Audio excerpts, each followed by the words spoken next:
Welcome to two tails. तीन चाबियां और बंद कमरा। बहुत समय पहले भारत के एक पुराने शहर दीपपुर में एक अनोखा मकान था। उस मकान के बारे में कहा जाता था कि वहां का एक कमरा कभी नहीं खुलता। उस कमरे के दरवाजे पर हमेशा तीन अलग अलग ताले लगे रहते थे। कोई नहीं जानता था कि उस कमरे के अंदर क्या है। दीपपुर में रहने वाला एक जिज्ञासु बच्चा था, अद्वैत। उसे रहस्यों से बहुत लगाव था। वह रोज स्कूल से आते समय उस मकान के सामने रुकता और बंद कमरे को देखता रहता। एक दिन उसे मकान की सीढ़ियों के पास तीन चाबियां मिली।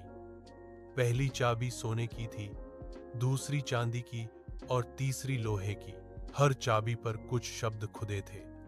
सोने की चाबी पर लिखा था साहस, चांदी की पर सच्चाई और लोहे की पर धैर्य।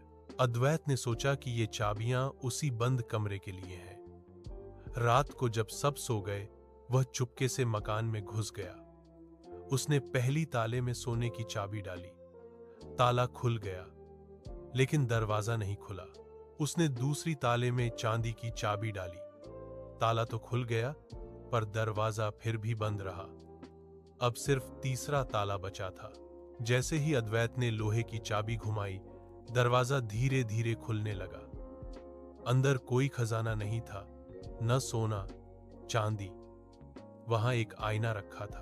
अचानक कमरे में रोशनी फैल गई और दीवारों पर शब्द उभर आए, जो साहस करता है, सच बोलता है और धैर्य रखता है, वही खुद को पहचान पाता है। अद्वैत ने आईने में देखा।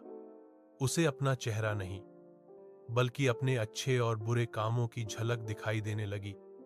कभी वह किसी दोस्त की मदद करता दिखा, तो कभी गलतियों से भागता हुआ।